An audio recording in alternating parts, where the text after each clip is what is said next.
दिनेश, सोनू, जो लोग भी लाइव से जुड़े हुए हैं, सब लोगों का फिर से स्वागत है।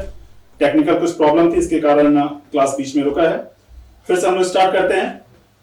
तो जैसा कि मैंने बताया, फिर से बता रहा हूं कि इंडियन सोसाइटी और सोशल जस्टिस दोनों को संयुक्त रूप से हम लोग ऐसे आम बोलचाल की भाषा में सोशल इश्यूज यानी सामाजिक मुद्दे कह देते हैं।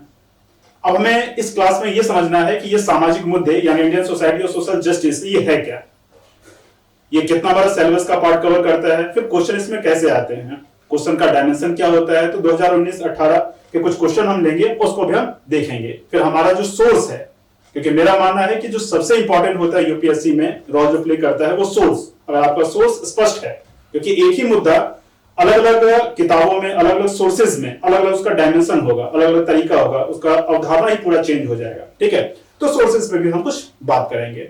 तो देखिए, सोशल इश्यूज यानी सामाजिक मुद्दे यानी इंडियन सोसाइटी और सोशल जस्टिस, दो भाग में इसको हम डिवाइड कर सकते हैं। इन दोनों पर मैं क्लास लूंगा, लेकिन हमारा क्लास का जो स्टार्टिंग होगा वो सोशल जस्टिस से होगा। ऐसा नहीं है कि सोशल जस्टिस ज्यादा आसान है या इंडियन सोसाइटी ज्यादा आसान है, ऐसा कुछ भी नहीं है। लेकिन फिर भी स्टार्ट करने का, ये सोशल जस्टिस जो है ये एक्चुअली ज्यादा डायनेमिक है। इस कारण से मैं यहां स्टार्ट कर रहा हूं, क्योंकि अधिकतर बच्चे जो यूपीएससी की तैयारी नहीं भी कर रहे हैं या फिर करना स्टार्ट करने वाले हैं, तो वो करंट अफेयर से रिलेटेड बहुत सारे इश्यूज से अवेयर होते हैं, जानकारी उनको होती है कि अच्छा ये सब देश दुनिया में हो रहा है। तो सोशल जस्टिस बहुत ज्यादा वो समझते हैं कि क्या क्या होता है, लेकिन हमें नॉर्मल एक सामान्य व्यक्ति जैसा पढ़ेगा लिखेगा उसके अनुसार नहीं, हमें यूपीएससी के पर्सपेक्टिव से चीजों को समझना है। ठीक है, तो वैसे पूरा जो सिलेबस आपका है उसके बारे में मैं आपको बता दूं कि जीएस के 4 पेपर्स हैं। तो पहला पेपर, दूसरा, तीसरा और चौथा, मतलब जीएस पेपर 1, जीएस पेपर 2 और जीएस पेपर 3 एंड 4, इन 4 में एक खास रिलेशन आप देखोगे।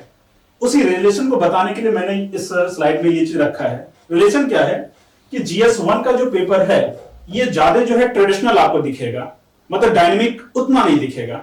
मतलब यहां फैक्ट का थोड़ा ज्यादा इंपॉर्टेंस होगा, बहुत ज्यादा नहीं लेकिन फिर भी थोड़ा ज्यादा। ठीक है, जैसे हिस्ट्री, ज्योग्राफी, इंडियन सोसाइटी भी उसमें आ जाएगा। ज्योग्राफी वाला सेक्शन थोड़ा ट्रेडिशनल टाइप का जो सब्जेक्ट्स है वो है। तो जीएस 1 में ही आपका भारतीय समाज वाला सेक्शन आएगा, यानी थोड़ा ट्रेडिशनल। हम लोग इसका सिलेबस देख लेंगे और क्लियरिटी आ जाएगी कि इसमें हमें पढ़ना क्या क्या है। वैसे क्लास यहां से स्टार्ट नहीं हो रहा है, बावजूद हमें जान लेना चाहिए कि भारतीय समाज वाले सेक्शन में क्या क्या है, क्योंकि सिलेबस का ऑलमोस्ट 20% ये कवर करता है, पूरे सिलेबस का 20%। क्वेश्चन हम देख लेंगे, समझ जाएंगे। जैसे 2018 का और 2019 का मैं क्वेश्चन दिखाऊंगा, तो 20 क्वेश्चन में आप देख लेना कितना क्वेश्चन इससे पूछता है, उससे हम उसका वेटेज समझ सकते हैं। तो अराउंड 20% सिर्फ जीएस में।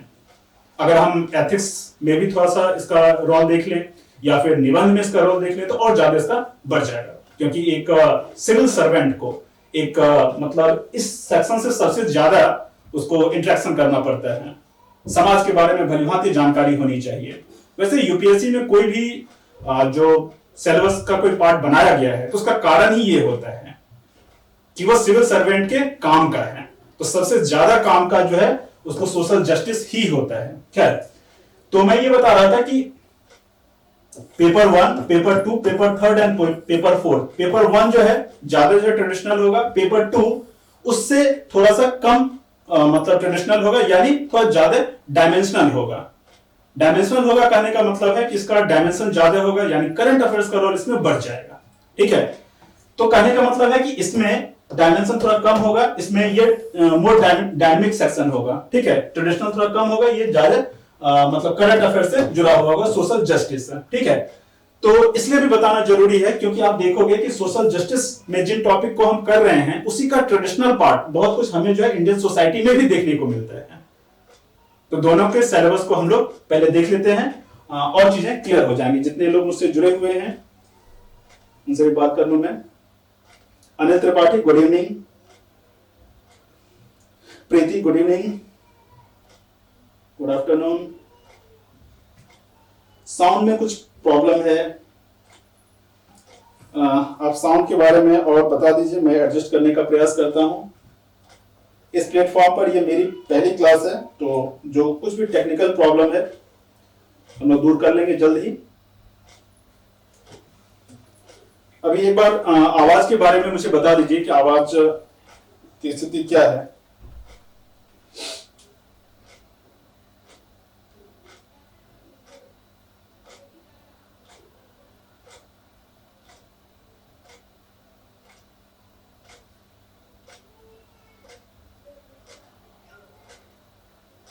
बच्चों ये जो क्लास चल रहा है इसको आप अपने डिफरेंट प्लेटफॉर्म पर थोड़ा शेयर भी कर लीजिए, क्योंकि इस प्लेटफॉर्म पर मेरा ये पहला लेक्चर चल रहा है, तो कुछ टेक्निकल प्रॉब्लम होंगे, बहुत सारे लोग मुझे जानेंगे नहीं, कई सारे इस तरह के इश्यूज होंगे, तो आप लोग स्प्रेड करेंगे चीजों को तो चीजें आसान हो जाएंगी मेरे लिए भी। चलिए अब हम जो है हमने समझ लिया कि सोशल जस्टिस को हम लोग मतलब सॉरी सोशल इश्यूज को हम लोग इंडियन सोसाइटी और सोशल जस्टिस दो भाग में डिवाइड कर सकते हैं। अगले स्लाइड में हम इंडियन सोसाइटी का सिलेबस देखेंगे और बच्चों में बताऊं कि अगर आपको यूपीएससी की तैयारी प्रॉपरली करनी है तो आपको सिलेबस के बारे में भलीभांति जानकारी होनी चाहिए, एक अंडरस्टैंडिंग उसके बारे में होनी ही चाहिए। जरूरी नहीं है कि सिलेबस में जितने भी खंड दिए गए हैं इसके बारे में आप सब कुछ जान जाओ, जब पूरा पढ़ लोगे सब कुछ जान जाओगे, फिर उसके बाद भी मेरे पढ़ाने के बाद भी आपको बहुत कुछ खुद से भी करना होता है। लेकिन फिर भी हम इंडियन सोसाइटी का सिलेबस देखते हैं कि सिलेबस में कौन कौन से टर्म का यूज किया गया है और हमें तैयारी को फिर कैसे आगे बढ़ाना है। जैसे यहां आप देख रहे हैं सैलेंट फीचर ऑफ इंडियन सोसाइटी यानी भारतीय समाज की मुख्य विशेषताएं। अब मुख्य विशेषताओं का क्या मतलब है, यहां हम एकदम ग्रासरूट लेवल से स्टार्ट करके मतलब हिस्टोरिकल बैकग्राउंड से स्टार्ट करके यानी वर्ण व्यवस्था और बाकी सब जो चीजें थी वहां से करना स्टार्ट करेंगे कि भारतीय समाज की विशेषताएं क्या क्या हैं। अगर आपको पूछा जाए कहीं कोई जापान के व्यक्ति को पूछा जाए कि भाई तुम्हारे सोसाइटी की मुख्य विशेषता क्या है, तो वो कुछ ना कुछ बताएगा। वैसे आप भी अपने सोसाइटी के बारे में कुछ खास विशेषताओं को बताओगे। तो वास्तव में जो विशेषताएं हैं वो विशेषताएं ही लगभग ये सब जो चीजें हैं वो विशेषताओं के ही अंतर्गत आ जाता है। ठीक है, वैसे हम विशेषताओं के अंतर्गत बहुत सारी चीजों को पढ़ेंगे, लेकिन ये नीचे जो जितना भी चीज दिया गया है बहुत हद तक वो भारतीय समाज का विशेषता ही है। जैसे एक है डाइवर्सिटी ऑफ इंडिया, मतलब भारत की विविधता। अब विविधता अलग अलग संदर्भ में हम देखेंगे उसको। सेकुलरिज्म ये भी भारतीय समाज की एक विशेषता ही हुई, यानी धर्मनिरपेक्षता। कम्युनलिज्म यानी संप्रदायवाद। संप्रदायवाद वैसे नेगेटिव टर्म है, बावजूद ये जो है भारतीय समाज की नकारात्मक विशेषता इसको हम मान सकते हैं। रीजनलिज्म मतलब क्षेत्रवाद, ये भी नकारात्मक विशेषता ही कर सकते हैं। वैसे क्षेत्रवाद पूरी तरह से नकारात्मक नहीं हो सकता है, लेकिन फिर भी जिस संदर्भ में कई बार इसका यूज किया जाता है तो नकारात्मक जैसा आपको लगेगा। फिर सोशल एम्पावरमेंट, सामाजिक सशक्तिकरण, ये विशेषता नहीं हुआ लेकिन फिर भी इसके भी हमें सिलेबस में देखना है। Role of women and women's organisation यानी महिलाओं की भूमिका और महिला संगठन। पॉवर्टी एंड डेवलपमेंटल इश्यूज, गरीबी और विकासात्मक विषय। पॉपुलेशन एंड एसोसिएटेड इश्यूज, जनसंख्या एवं संबंधित मुद्दे। Urbanisation and their problems and their remedies, शहरीकरण, उसकी समस्याएं, उसकी रक्षा के उपाय। तो बच्चों हमने इंडियन सोसाइटी के सिलेबस को देखा, यही इतनी ही चीजें जो है आपके भारतीय समाज के सिलेबस में दिया गया है। लेकिन इससे जो सवाल बनता है वो निश्चित तौर पे बहुत ही इंपॉर्टेंट होता है। इसलिए भी इंपॉर्टेंट ये सेक्शन है क्योंकि इससे सवाल बहुत ज्यादा पूछे जाते हैं। फिर निबंध में भी ये सेक्शन इंपॉर्टेंट होता है। जैसा कि मैंने बताया, मैं स्क्रीन आपके लिए दे देता हूं ताकि आप इसका स्क्रीनशॉट ले सकें। फिर हम दूसरे में जाएंगे। आज जो हम स्टार्ट करने वाले हैं सोशल जस्टिस स्टार्ट करने वाले हैं, इसलिए ये वाला सेक्शन जो है ये हमारे लिए इंपॉर्टेंट नहीं है अभी के लिए, इसको तो बाद में स्टार्ट करने वाले हैं। लेकिन फिर भी हमें जान जाना चाहिए कि भारतीय समाज वाले सिलेबस में है क्या क्या, ताकि सोशल जस्टिस में भी इससे रिलेटेड मुद्दों को जब पढ़ाऊं तो आपको पता रहेगा अच्छा ठीक है सिलेबस के बारे में हिस्सा कुछ बता रहे हैं। या फिर करंट अफेयर्स में इन सब मुद्दों के बारे में जब आए तो आप उन सब चीजों के लिए तैयार रहो। ठीक है, क्योंकि जितना कुछ अभी सिलेबस में दिया गया है, प्रीवियस ईयर क्वेश्चन में दिया गया है या करंट अफेयर्स में है, वो तो मैं कवर करवा दूंगा, लेकिन आपको जब तक एग्जाम देना है तब तक तो मैं आपके साथ रहूंगा नहीं। ठीक है, तो आपको खुद अपने साथ रहना है, यानी आपको करंट से और बाकी सब चीजों से इन सब सिलेबस के बारे में जो मैं बताऊंगा उसके बाद का चीज अपडेट करते रहना होगा। ठीक है, अब चाहे तो इसका स्क्रीनशॉट ले लें बच्चों। और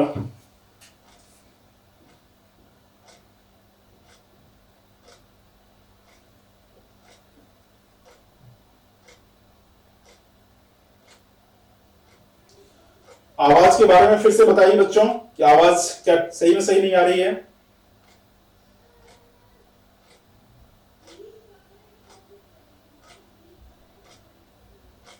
साउंड की कुछ प्रॉब्लम है। प्रीति, आपका स्वागत है।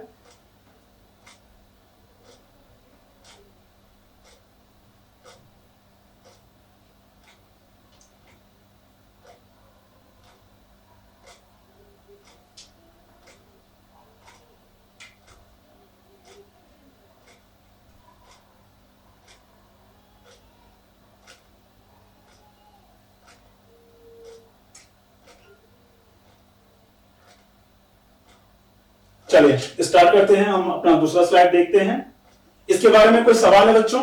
दिमाग में कोई अगर सवाल आ रहा हो कि क्या है ये और इसके बारे में कुछ सवाल, तो आप पूछ सकते हैं। बाकी इसका हम विस्तार से पढ़ेंगे।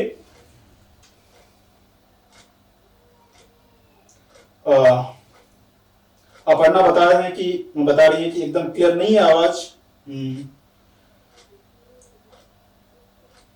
थोड़ा बहुत बच्चों एडजस्ट करो, टेक्निकल प्रॉब्लम है इसमें, मैं बहुत कुछ कर नहीं सकता हूं।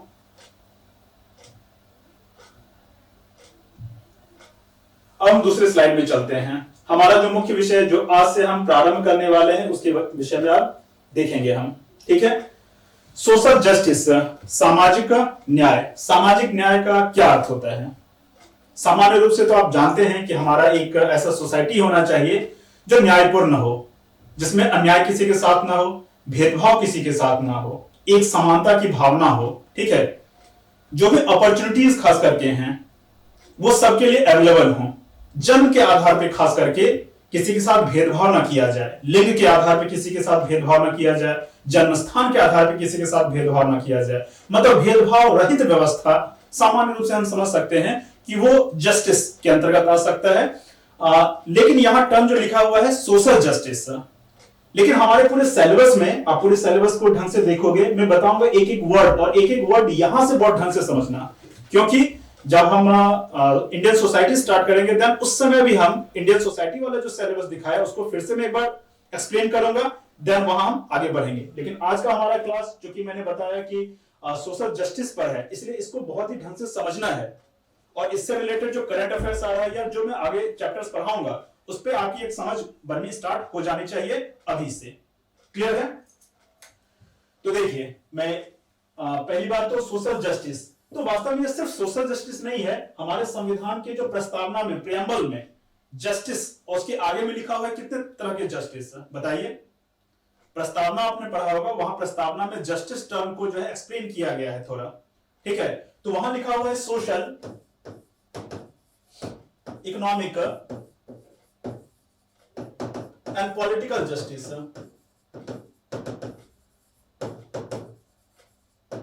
जस्टिस टर्म वहां नहीं लिखा है, जस्टिस टर्म आगे में है। तो कहने का मतलब हम सामाजिक न्याय की बात करेंगे। ये पूरा सिलेबस जो है वास्तव में, सिलेबस में ऊपर में लिखा हुआ है सोशल जस्टिस, लेकिन वास्तव में आप इसको नीचे में ढंग से देखोगे तो सोशल जस्टिस की बात करता है, इकोनॉमिक जस्टिस मतलब आर्थिक न्याय की बात करता है, और पॉलिटिकल जस्टिस की बात करता है। तीनों तरह का जस्टिस, यही तीन तरह के जस्टिस हो सकते हैं। ये तीनों तरह का जस्टिस जो है ये सिलेबस कवर करता है। सोशल जस्टिस का मतलब है कि लैंगिक आधार पे, जन्म के आधार पे, क्षेत्र के आधार पे, ठीक है, इन सब चीजों के आधार पे किसी के साथ भेदभाव नहीं किया जाएगा। ये सामान्य रूप से सोशल जस्टिस है। इसके लिए गवर्नमेंट बहुत सारी स्कीम भी चलाती है, कानून भी कई सारे हैं, ठीक है।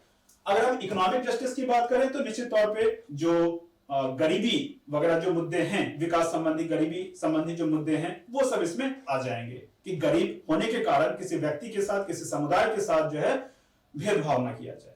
यानी गरीबी और अमीरी का भेदभाव मिटा करके उसके साथ न्यायपूर्ण उसके साथ व्यवहार किया जाए, राज्य के द्वारा भी और व्यक्तियों के द्वारा भी, मतलब समाज के द्वारा भी, ठीक है। उसी तरह से पॉलिटिकल जस्टिस का मतलब क्या हुआ कि अलग अलग बैकग्राउंड के जो लोग हैं, चाहे वो अलग जाति, धर्म, लिंग, क्षेत्र के लोग हों, उन सबको जो है पॉलिटिकल राइट समान रूप से मिले।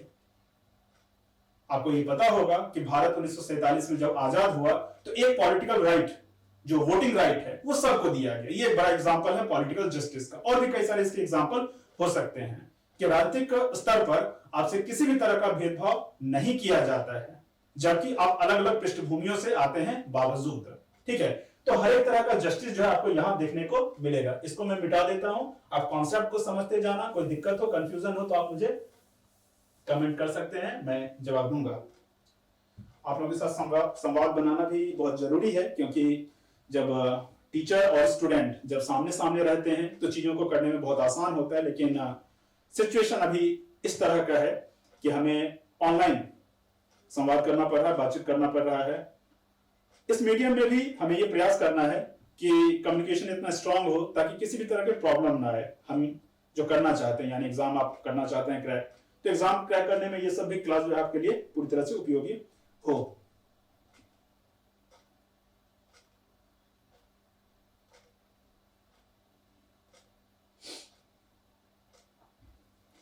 सोनी का इसका पीडीएफ मिल जाएगा।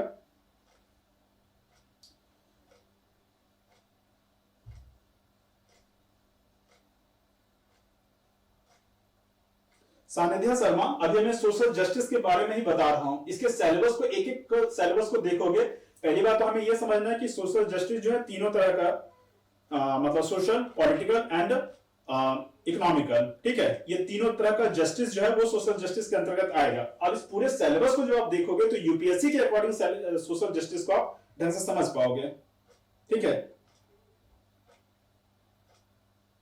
चलिए, हमसे कुछ लोग जुड़े हुए हैं, जुड़े रहिए, सवाल अगर हो तो पूछते रहिए।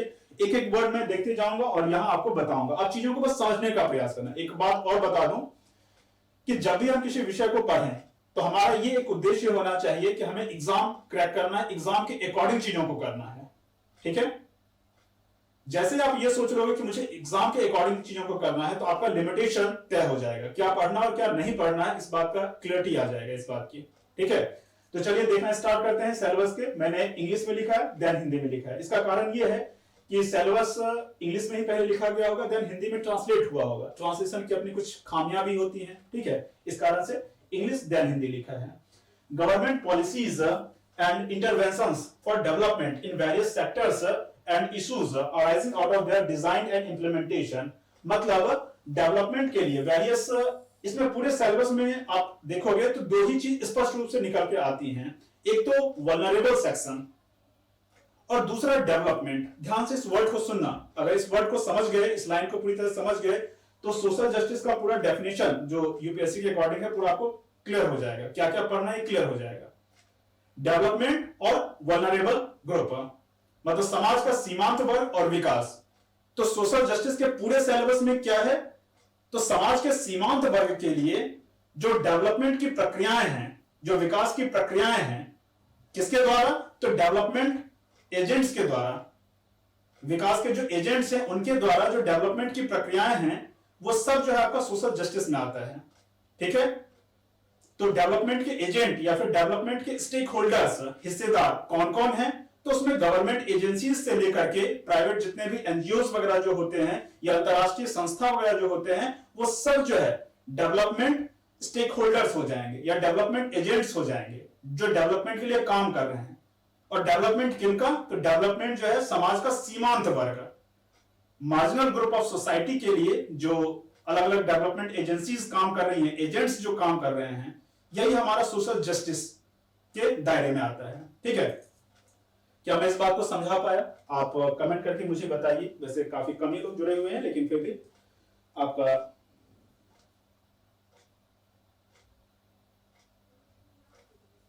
सोनू राज आपके लिए सब न्यू है, कोई बात नहीं, आप समझ जाओगे। थोड़ा यहां आपको कंसंट्रेट होने की आवश्यकता होगी क्योंकि विषय के बारे में जब पढ़ते हैं तो थोड़ा सा उस विषय का अपना जो एक टेक्निकल टर्म्स वगैरह आता है वो वहां बाधा पहुंचाता है। देखते हैं government policies and intervention for development, मतलब वेरियस सेशन में डेवलपमेंट के लिए गवर्नमेंट की पॉलिसी क्या है, नीतियां क्या है, उसका इंटरवेंशन क्या है। Issues arising out of their design and implementation, जब उसका क्रियान्वयन करेंगे और उसका जो डिजाइन होगा, जो तरीका होगा, उसमें कौन कौन से इश्यूज उभर के आएंगे। इसको एक्जेक्टली हिंदी में बोले तो सरकारी नीतियां और विभिन्न क्षेत्र में विकास के लिए उसका हस्तक्षेप, ठीक है। सरकार जो है विकास के लिए लोगों को उन्हीं के हाल पे नहीं छोड़ सकती है। सरकार विकास में जो हस्तक्षेप करती है वो हस्तक्षेप निश्चित तौर पे पॉजिटिव ही होता है। नॉर्मली कई बार जो है सो वो हस्तक्षेप लगेगा कि ये अनावश्यक हस्तक्षेप है, लेकिन हस्तक्षेप होता है, इंटरवेंशन होता है गवर्नमेंट का। तो इसके अंतर्गत गवर्नमेंट की जितनी भी स्कीम्स हैं अलग अलग सोसाइटी, मतलब अलग अलग वर्गों के लिए, उन सब के बारे में हमें देखना है। गवर्नमेंट की पॉलिसीज क्या है, यहां आपके संविधान के विभिन्न अनुच्छेदों से लेकर के जो योजनाएं वगैरह हैं उन सबको हम देखेंगे, ठीक है। और डिफरेंट जो विषय कौन कौन से होते हैं, जैसे मान लो कि डीबीटी के बारे में भी आपको देखना है, तो हमने देखा कि जब गवर्नमेंट कोई सी योजना चलाती है तो योजना चलाने के बाद क्या होता है कि गवर्नमेंट, सेंट्रल गवर्नमेंट का पैसा जो है ग्राउंड लेवल तक नहीं पहुंच पाता था, ऐसा माना जाता है। राजीव गांधी का एक कथन इस संदर्भ में बड़ा फेमस है कि केंद्र से अगर 1 रुपया चलता है तो ग्राउंड लेवल पे जो लाभार्थी है, बेनिफिशियरी है, उसको मात्र 15 पैसा पहुंच पाता है, यानी मात्र 15% लाभार्थी के पास पहुंच पाया। शेष जो 85% है वो करप्शन या फिर पूरे सिस्टम में कहीं ना कहीं जो खामी है उसके कारण बर्बाद हो गया, ठीक है। तो इसके लिए हमने डीबीटी स्कीम चलाया। इसका मतलब क्या हुआ कि जो विभिन्न योजनाएं हैं, नीतियां हैं, उसके क्रियान्वयन में, उसके इंप्लीमेंटेशन में क्या प्रॉब्लम्स हो रही थी, तो पैसा जो करप्शन के कारण लैप्स हो जा रहा था 85%, उसके कारण फिर हमने डीबीटी चलाया। तो डीबीटी लिखा हुआ नहीं है लेकिन फिर भी इंक्लूड है इस तरह के सिलेबसेस में, ठीक है। आगे देखें, development process and the development industry, मतलब विकास प्रक्रिया और विकास उद्योग। एक टर्म ये है विकास उद्योग। विकास उद्योग का मतलब क्या हुआ? विकास उद्योग का मतलब हो गया कि डेवलपमेंट में जो भी स्टेक होल्डर्स हैं उन सबको हम मिला करके डेवलपमेंट इंडस्ट्रीज कहेंगे, ठीक है। जो भी पार्टिसिपेंट्स उसमें हो जाते हैं, हमें आगे जो है देखना है पार्टिसिपेटरी डेवलपमेंट, मतलब सहभागी विकास। तो सहभागी विकास के जो भी एजेंट्स हैं, जो भी पार्टिसिपेंट्स हैं, उन सबको हम मिलाकर जो है विकास उद्योग कहेंगे, मतलब विकास में जो भी भागीदार हैं, चाहे वो संस्था है चाहे कोई भी है। Welfare schemes for vulnerable section of the population by the center and state and the performance of the schemes। अब यहां तो एग्जैक्टली लिख ही दिया गया है कि हमें वेलफेयर स्कीम्स के बारे में देखना है, जो कल्याणकारी योजनाएं हैं गवर्नमेंट की, उसके बारे में देखना है। वो कल्याणकारी योजनाएं किसके लिए? तो वल्नरेबल ग्रुप के लिए, जो मतलब कमजोर या अति संवेदनशील वर्ग रहेगा उसके लिए सेंटर और स्टेट के द्वारा जो इस तरह की योजनाएं चलाई जाएंगी वो।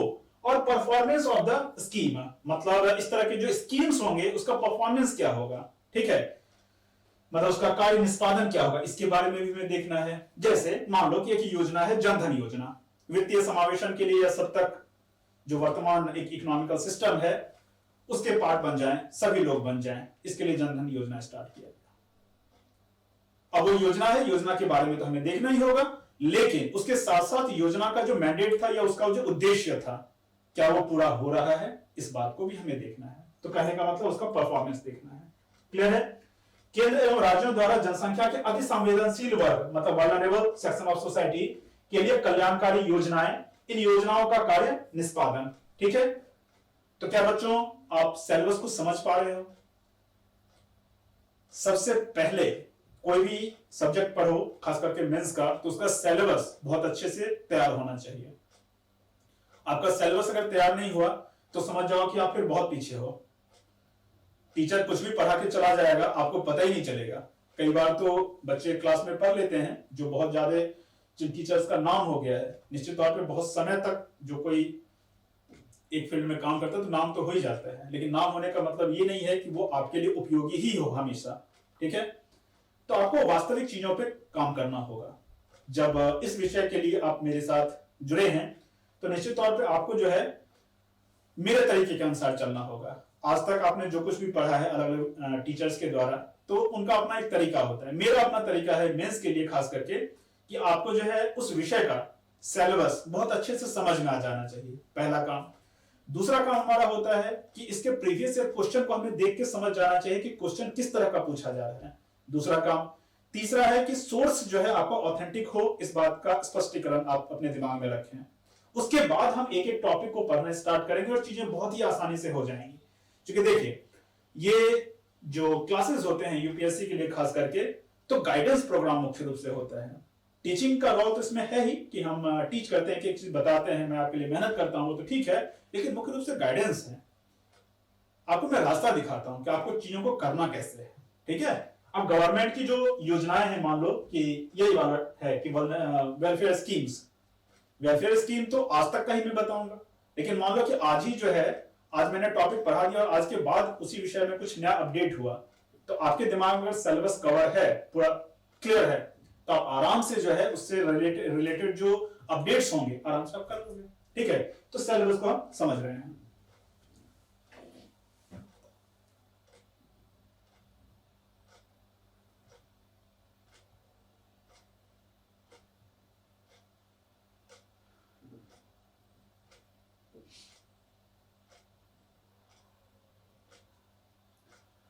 प्रीति, सोशल जस्टिस के लिए ऑथेंटिक बुक, तो ऑथेंटिक बुक तो यहाँ सोशल जस्टिस के लिए कोई परफेक्टली है नहीं।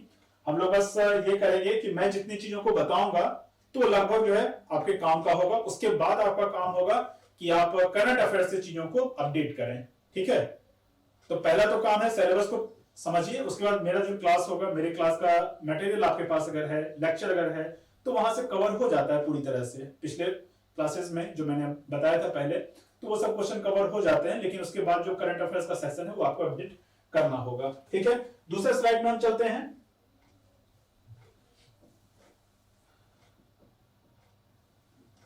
सिलेबस समझने का प्रयास करेंगे ढंग से। अब देखिए सिलेबस का अगला खंड है mechanism, law, institutions and bodies constituted for the protection and betterment of these vulnerable section। देखो फिर vulnerable section आया। मैंने बताया कि दो ही टर्म जो है बार बार आएगा,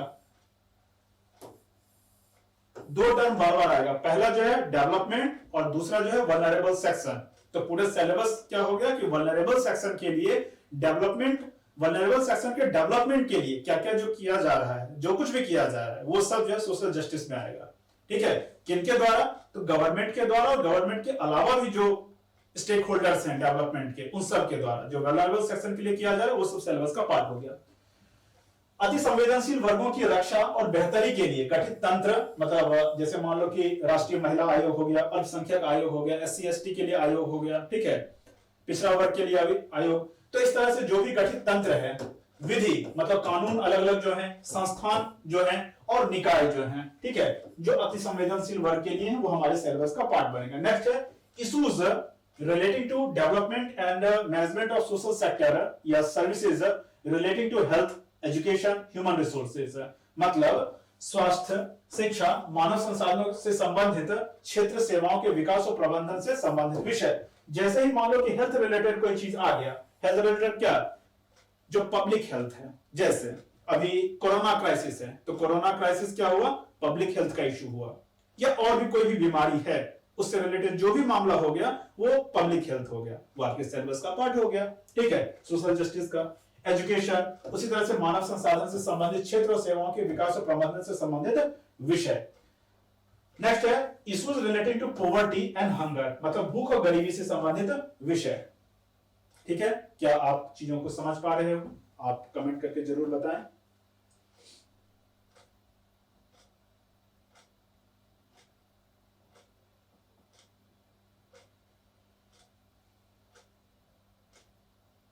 आकाश गुड इवनिंग। विकास प्रजापति, जो लोग भी लाइव आए हुए हैं, जो लोग भी लाइव अभी देख रहे हैं, सब लोगों का बहुत बहुत स्वागत है। हम लोग जो है सोशल जस्टिस के सेक्शन को स्टार्ट कर रहे हैं रविंद्रास IAS के प्लेटफॉर्म पर। तो जो बच्चे भी इसमें इंटरेस्टेड हैं, जो यहाँ के स्टूडेंट हैं वो तो हैं ही, इसके अलावा भी जो स्टूडेंट इंटरेस्टेड हैं तो मेरे क्लास के साथ जुड़ सकते हैं। ये हमारा पहला क्लास है, इंट्रोडक्शन क्लास है। इस इंट्रोडक्शन क्लास में हम देखेंगे सिलेबस को कि वास्तव में जो सोशल जस्टिस का सिलेबस है वो किन किन डायमेंशन को कवर करता है। फिर हम देखेंगे प्रीवियस ईयर क्वेश्चन को, दोनों को कनेक्ट करेंगे, समझने का प्रयास करेंगे कि वास्तव में इस सेक्शन को कैसे तैयार किया जाए। आपके सामने पूरी तरह से खोल के रख दूंगा, फिर आप खुद से भी चीजों को मेरे साथ साथ तैयार कर सकते हो, और आपको बहुत कुछ खुद से करना भी होता है इस सेक्शन में, ठीक है।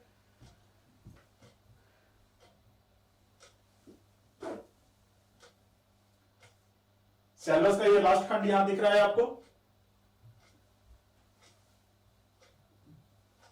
The role of NGO, SFG, non-governmental organization, self-help group and various groups and association, donors, charity, industrial and other stakeholders, मतलब विभिन्न गैर सरकारी संस्था, स्वयं सहायता समूह, विभिन्न समूहों और संघों, दानकर्ताओं, लोकोपकारी संस्थाओं, संस्थागत एवं अन्य पक्षों की भूमिका, मतलब वल्नरेबल सेक्शन ऑफ सोसाइटी के लिए डेवलपमेंटल प्रोसेस में इन सब की भी जो भूमिका है उसको भी हमें सोशल जस्टिस के अंतर्गत देखना है। यहां तक क्लियर है?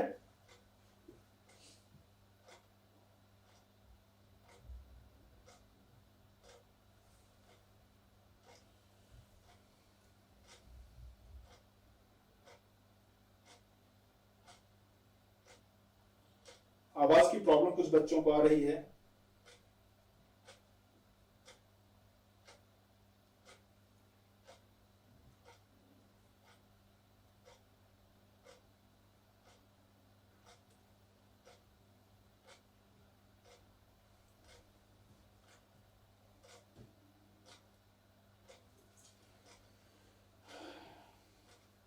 चलिए अगले स्लाइड को देखते हैं। अब एक काम हमें जो दूसरा करना है वो है कि हम प्रीवियस ईयर क्वेश्चन को देख लेते हैं और प्रीवियस ईयर क्वेश्चन के आधार पे जितने लोग भी जुड़े हुए हैं पूरी तरह से पार्टिसिपेशन करेंगे। ठीक है, इसमें आपकी भूमिका बहुत इंपॉर्टेंट होती है बच्चों। जब आप मेरे साथ जुड़े रहते हैं, चाहे कितने भी बच्चे हैं, उससे कोई फर्क नहीं पड़ता है, तब जो है क्लास पूरा हो पाता है। तो जितने भी लोग जुड़े हुए हैं सब बताएंगे कि यहां जो आपको दिखेगा, यहां आपको प्रीवियस ईयर का क्वेश्चन दिखेगा। ये 2018 का जैसे दिख रहा है, 2019 का संभवतः मैंने, हाँ 2019 का भी मैंने लिया है। तो पहले 2019 का हम क्वेश्चन देखते हैं और क्वेश्चन देखने के बाद आप ये बताना कि ये जो सेक्शन है वो हमारे सिलेबस के किस खंड से जुड़ा हुआ है। ठीक है, तो देखिए पहला क्वेश्चन है 2019 के मेंस का कि what can France learn from Indian constitution's approach to secularism. मतलब सेक्युलरिज्म को लेकर के भारतीय संविधान का क्या अप्रोच है। तो बताइए ये कहां से है ये सवाल। ये इंडियन सोसाइटी के सेक्युलरिज्म वाले टॉपिक से है डायरेक्टली। सवाल क्यों पूछा गया? सवाल इसलिए पूछा गया क्योंकि फ्रांस में सेक्युलरिज्म को लेकर के काफी ज्यादा विवादास्पद स्थिति थी। अभी तो खैर इस साल मतलब 2020 में इस तरह का और भी मामला आया कि एक टीचर की हत्या कर दी गई। तो वहां सेक्युलरिज्म ऐसा नहीं कि 2020 में ही एक बहुत ज्यादा न्यूज में आया था, उसके पहले भी फ्रांस में सेक्युलरिज्म न्यूज में आ चुका था। ठीक है, तो वहां से सवाल पूछ दिया।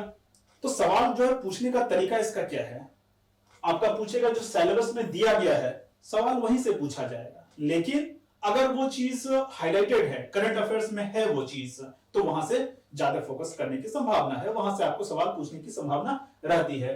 धर्मनिरपेक्षता को भारत के संविधान के उपागम से फ्रांस क्या सीख सकता है। देखो यहाँ जो कुछ मिस्टेक है भाषा संबंधी वो यूपीएससी का है। मैंने एग्जैक्टली उसी लैंग्वेज को यहाँ लिख दिया है। ठीक है, इंग्लिश वाला और हिंदी वाला जो एग्जाम में लिखा हुआ था उसी के अनुसार मैंने लिखा है, मैंने कोई फेरबदल यहाँ की नहीं है। तो धर्मनिरपेक्षता के होना चाहिए, भारतीय संविधान के उपागम से फ्रांस क्या सीख सकता है, तो इसके बारे में हम डिस्कस करेंगे। बस आपको क्वेश्चन देखना है फिलहाल। नेक्स्ट क्वेश्चन देख सकते हैं, बड़ा सा क्वेश्चन है।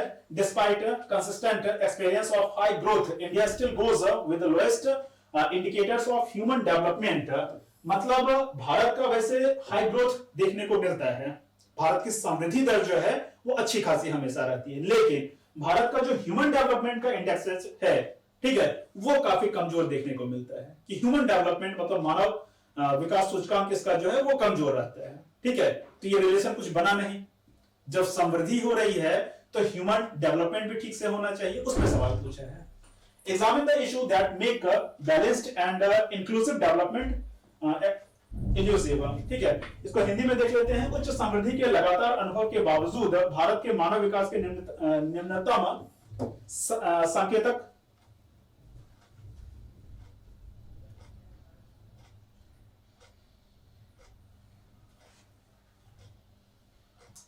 संकेतक चल रहे हैं, उन मुद्दों का परीक्षण कीजिए जो संतुलित और समावेशी विकास को पकड़ में आने नहीं दे रहे हैं। कहने का मतलब सवाल कहां से पूछा गया, हमारा जो सिलेबस जहां से है उसको पहले देखेंगे।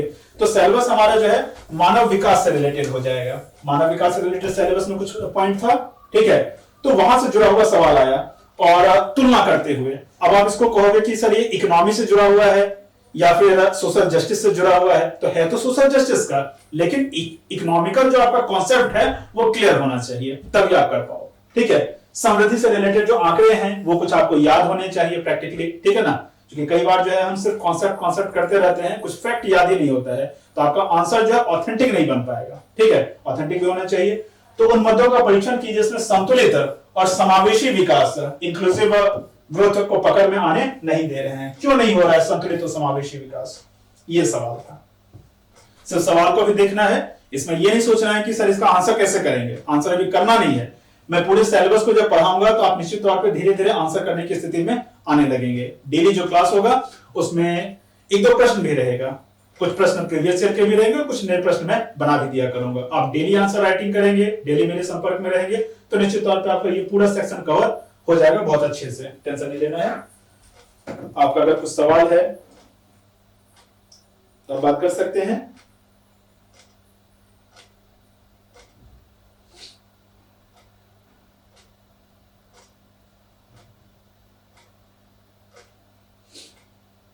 प्रीति, इस क्लास का टाइमिंग 3 से 5 है।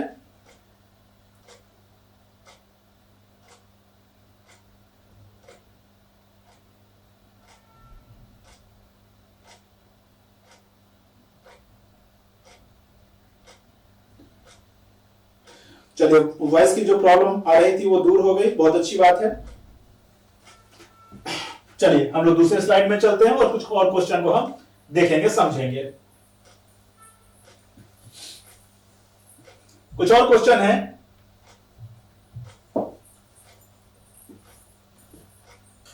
भारत में निर्धनता और भूख के बीच, कभी मैं हिंदी में पहले बोलूंगा, कभी इंग्लिश में पहले बोलूंगा, क्योंकि जो क्लास से जुड़े हुए लोग होंगे कुछ हिंदी में भी होंगे, कुछ इंग्लिश में भी होंगे, ठीक है। तो दोनों तरह का क्वेश्चन यहां दिखा देता हूं ताकि कोई भी कंफ्यूजन वाली स्थिति आपके सामने ना रहे। तो भारत में निर्धनता और भूख के बीच संबंधों में बढ़ता हुआ अंतर है। सरकार द्वारा सामाजिक व्यय को संकुचित किए जाना, निर्धनों को अपने खाद्य बजट को निचोड़ते हुए, यहां एक जो टर्म था, कुछ टर्म गलत हुआ है, अत्यावश्यक मदों पर अधिक व्यय करने के लिए मजबूर किया जा रहा है, स्पष्ट करें, ठीक है।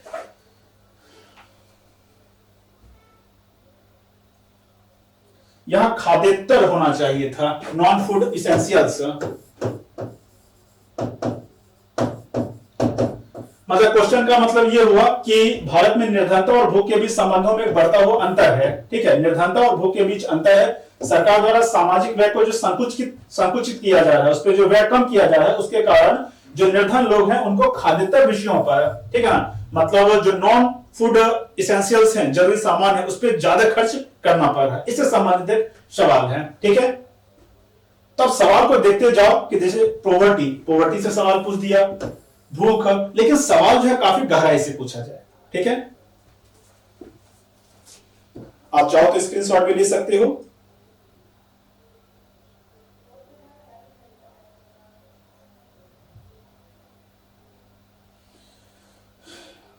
अंजलि, 5 वाली जो मेरी दूसरे प्लेटफॉर्म पे क्लास है वो होगी। यहां 5 बजे के पहले ही मैं लगभग 5 मिनट पहले ही क्लास को ऑफ करूंगा।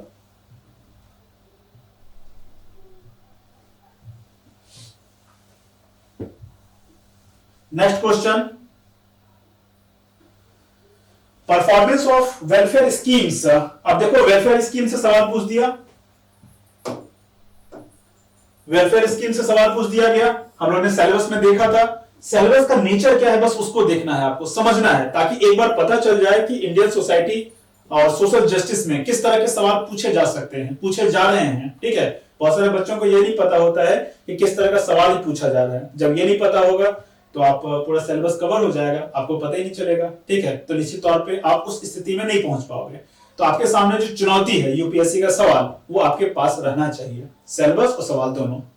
वेलफेयर स्कीम से सवाल, that are implemented for the vulnerable section is not effective due to absence of their awareness and active involvement at all stages of policy process discuss। कहने का मतलब है कि वेलफेयर स्कीम का implementation ढंग से नहीं हो पा रहा है जो वल्नरेबल सेक्शन के लिए है। क्यों? क्योंकि एब्सेंस ऑफ देयर अवेयरनेस, उनका एब्सेंस ऑफ अवेयरनेस है, मतलब जागरूकता की कमी है, और active involvement at the all stage of policy process. Policy का जो प्रोसेस है उसके हर एक स्टेज में उनका इन्वॉल्वमेंट कम है, यहां से सवाल पूछा गया। तो वल्नरेबल अगर वेलफेयर स्कीम से सवाल पूछा जाएगा तो ऐसा सवाल नहीं पूछा जाएगा कि जनधन योजना क्या है, उसके प्रमुख विशेषताओं को बताएं, ऐसा सवाल नहीं पूछा जाएगा। सवाल कुछ इस तरह का भी हो सकता है, आपको इसके लिए भी तैयार रहना है, ठीक है। हम अगले स्लाइड में चलेंगे।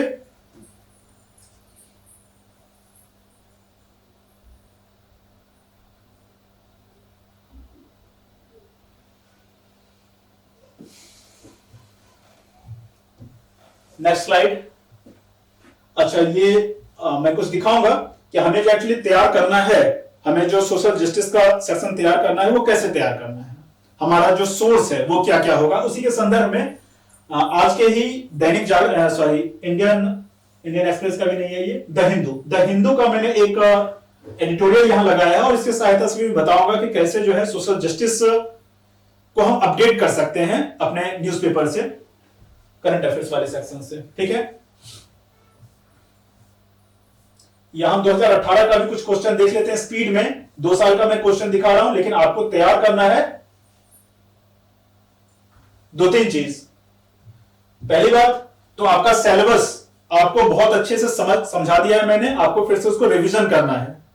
ठीक है, एग्जाम तक रिवीजन करना है, क्योंकि करंट अफेयर्स का अपडेट तो हमेशा आपको करना पड़ेगा मेरे पढ़ाने के बावजूद। और दूसरा, प्रीवियस ईयर क्वेश्चन। तो प्रीवियस ईयर क्वेश्चन कहां से कहां तक करना है बच्चों? प्रीवियस ईयर क्वेश्चन चाहे किसी विषय की कर रहे हैं आप तैयारी, 2013 से स्टार्ट करके 2020 का अभी होने वाला है, अभी 2019 तक का तो हो ही चुका है, तो 2019 तक का जो क्वेश्चन है प्रीवियस ईयर का वो लो, और आप जो है सिलेबस इन दोनों को अच्छे से मैच करना है। जैसे वहां लिखा हुआ था मतलब स्कीम्स, गवर्नमेंटल स्कीम्स, तो गवर्नमेंटल स्कीम से क्वेश्चन किस तरह से पूछा गया ये हमें पता होना चाहिए। निर्धनता वहां लिखा हुआ है, पॉवर्टी लिखा हुआ है, तो पॉवर्टी से सवाल किस तरह का पूछा गया ये क्लियर होना चाहिए। हंगर लिखा हुआ है, तो हंगर से सवाल किस तरह से पूछा गया है, तो ये एकदम क्लियरिटी होनी चाहिए। ये जब सीख जाओगे कि सिलेबस और प्रीवियस ईयर क्वेश्चन के बीच में किस तरह का रिलेशन है, आपको स्पष्ट पता चल जाएगा कि क्वेश्चन किस सेक्शन से ज्यादा पूछा जाता है, फिर यूपीएससी का रेंज क्या है, दायरा क्या है, ठीक है, डायमेंशन क्या है, ये क्लियरिटी आ जाएगी। ठीक है, तो देखिए यहां एक क्वेश्चन और देख लेते हैं। क्या राष्ट्रीय अनुसूचित जाति आयोग, बहुत ही अच्छा सवाल, और ये सवाल जो है धार्मिक अल्पसंख्यक संस्थाओं में अनुसूचित जातियों के लिए संवैधानिक आरक्षण, ये सवाल जो है संवैधानिक आरक्षण पे है, रिजर्वेशन पे है, कॉन्स्टिट्यूशनल रिजर्वेशन पे। अगर आपने सवाल इस सवाल को पहले ना देखा हो, पहले वाले सवाल को देखोगे तो आपको आश्चर्य लगेगा कि हमने तो सोचा था कि रिजर्वेशन पे नॉर्मल सा सवाल पूछा जाएगा, लेकिन सवाल जो है कुछ और ही तरह का पूछ लिया गया। क्यों पूछा गया उसको भी मैं बताऊंगा, पहले सवाल देख लेते हैं। तो राष्ट्रीय अनुसूचित जाति आयोग, यहां आयोग के बारे में हमने देखा था, संगठनों के बारे में भी था, तो यहां से सवाल पूछा गया। ठीक है, संगठनों के बारे में क्या था जरा देखो, तो संगठनों के बारे में जरा देखना सिलेबस में क्या लिखा हुआ था। यहां से भी है वैसे, देखो ये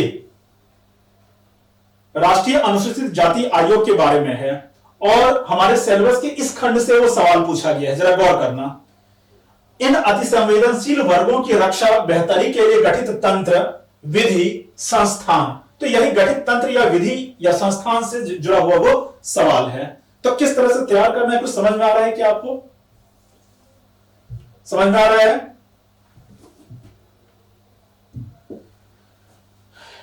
तो देखिए यहां राष्ट्रीय अनुसूचित जाति आयोग धार्मिक अल्पसंख्यक संस्थाओं में अनुसूचित जातियों के लिए संवैधानिक आरक्षण के क्रियान्वयन का प्रवर्तन करा सकता है या नहीं करवा सकता है, इसका परीक्षण करना है, इसका एग्जामिन करना है।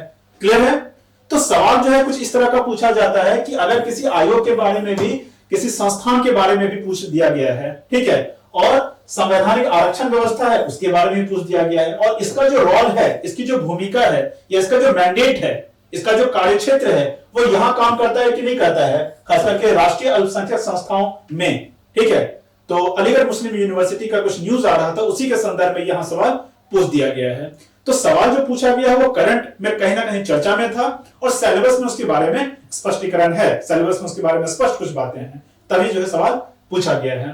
ठीक है, इंग्लिश में भी आप देख लेंगे, national commission for scheduled caste, इसके मैंडेट के बारे में पूछा गया, इसकी जो भूमिका है, कार्य है, उसके बारे में पूछा गया है। कुछ और सवाल देख लें, आप लोग की प्रतिक्रिया क्या है वो भी मैं जरा देख लेता हूं।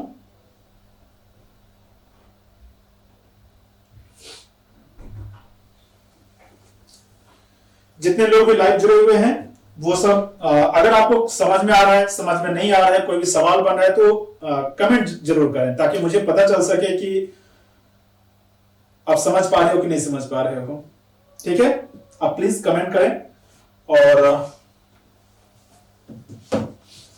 अगर चाहें तो आप चीजों को शेयर भी कर लीजिए, शेयर करने से चीजें स्प्रेड होती हैं, क्योंकि ऑनलाइन का जो अभी पूरा दौर है कोरोना के काल में, तो उस काल में हम जितना मतलब शेयर करेंगे चीजों को, तभी लोगों तक पहुंच पाएगी। आपका फ्रेंड कोई इंपॉर्टेंट वीडियो या फिर लिंक आपके पास भेजता, अब इस तरह का करते हो तो जरूरी हो गया है। कहीं ना कहीं ये चीजें जो पहले उतनी इंपॉर्टेंट नहीं थी, सोशल मीडिया वगैरह का यूज, आज की तारीख में कंपलसरी हो गया है। ठीक है, कुछ सवाल और देख लेते हैं। भारत में सभी के लिए स्वास्थ्य को प्राप्त करने के लिए समुचित स्थानीय सामुदायिक स्तरीय स्वास्थ्य देखभाल का मध्यक्षेप एक पूर्वाक्षेप है, मतलब पूर्वापेक्षा है, मतलब पूर्व अपेक्षा है।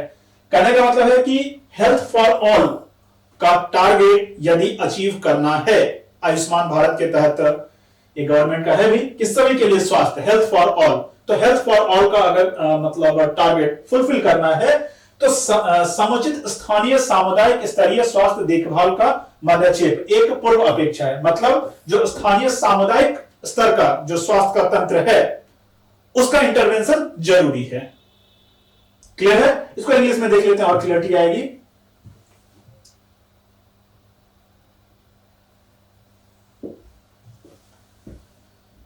इसका अच्छा इंग्लिश में यहां है, यही आपको देखना है।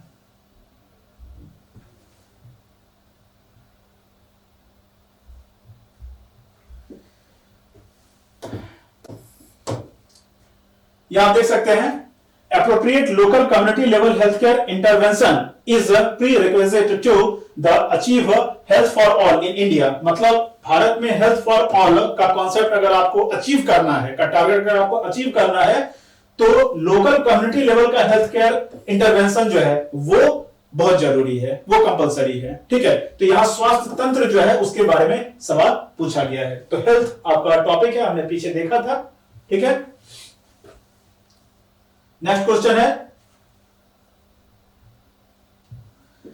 समाज के कमजोर वर्गों के लिए विभिन्न आयोगों की बहुलता। अब देखो ये भी सवाल बहुत अच्छा है। समाज के कमजोर वर्गों के लिए मतलब वल्नरेबल सेक्शन ऑफ सोसाइटी के लिए क्या है कि विभिन्न आयोगों की बहुलता। हमने अभी बात किया था कि कई सारे आयोग हैं, बहुत सारी संस्थाएं हैं, अनुसूचित जाति के लिए, जनजाति के लिए, महिलाओं के लिए, अल्पसंख्यकों के लिए, पिछड़ों के लिए। ठीक है, कई सारे आयोगों की बहुलता है। अब इन आयोगों को क्या एक कर दिया जाए, इस पे एक सवाल पूछा गया, कॉन्सेप्चुअल सवाल। ठीक है, विभिन्न आयोगों की बहुलता अतिव्यापी अधिकारिता और प्रकारों के दोहरापन की समस्या को की ओर ले जाती है। देखते हो बच्चों, हिंदी में जो है कई बार आपको टफ वर्ड मिल जाएगा, इसीलिए एग्जाम में भी जो बच्चे हिंदी में भी लिख रहे हैं उनको इतना अभ्यास करना चाहिए कि इंग्लिश में भी क्वेश्चन अगर पढ़ने की जरूरत पड़ी, दरकार पड़ी, तो आप पढ़ के वहां क्लियर हो सको कि क्वेश्चन वास्तव में पूछा क्या गया। यहाँ क्वेश्चन ये है कि विभिन्न आयोगों की बहुलता अतिव्यापी मतलब ओवरलैपिंग उसका हो रहा है, कार्यों में ओवरलैपिंग हो रहा है। ठीक है, क्योंकि एक व्यक्ति हो सकता है कि दो अलग अलग सेक्शन से आए, जैसे एक व्यक्ति हो सकता है कि अल्पसंख्यक भी हो और वही व्यक्ति जो है महिला भी हो, मतलब महिला अल्पसंख्यक हो। तो कोई महिला है तो महिला आयोग उसके लिए तो काम कर ही रही है, अगर उसके किसी अधिकार का हनन होता है तो महिला आयोग काम कर रही है। लेकिन वो मान लो कि अल्पसंख्यक समुदाय से भी है, तो अल्पसंख्यक समुदाय भी उसके अगर मतलब उसका अधिकार का हनन होता है तो वो भी एक्टिव हो रही है। तो दो आयोग जो है वो एक व्यक्ति के लिए क्या हो सकता है, एक्टिव हो सकता है। तो कार्यों में क्या होगा, ओवरलैपिंग की समस्या आएगी। तो इस तरह की ओवरलैपिंग की जो समस्या होती है उसके लिए क्या करना चाहिए, उसी पे सवाल पूछा गया है। तो अधिकारिता और प्रकारों के दोहरेपन की समस्याओं की ओर ले जाती है। क्या यह अच्छा होगा कि सभी आयोगों को एक व्यापक मानव अधिकार आयोग के क्षेत्र में विलय कर दिया जाए। मतलब सवाल जो पूछा गया था व्यापक मानव आयोग, मानवाधिकार आयोग पे पूछा गया था सवाल। तो कहने का मतलब सवाल कहां से है, ये भी सवाल जो है द हिंदू में इस पे विस्तार से आर्टिकल मैंने देखा था। वैसे ये मुद्दा ही एक बार आया था, तो द हिंदू और भी अन्य अखबारों ने कवर किया होगा, मैंने द हिंदू में देखा था। ठीक है, तो करंट अफेयर्स में भी कई बार जो है इश्यूज आते हैं, उन इश्यूज पे हमें कॉन्सेप्ट क्लियर करना होता है। अपने उत्तर के पक्ष में तर्क दीजिए। ठीक है,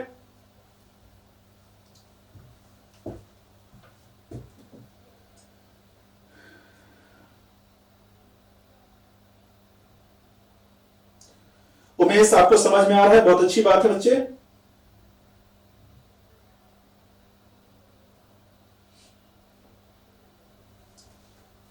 चलिए आगे देख लेते हैं, अगला स्लाइड इसका क्या कहता है।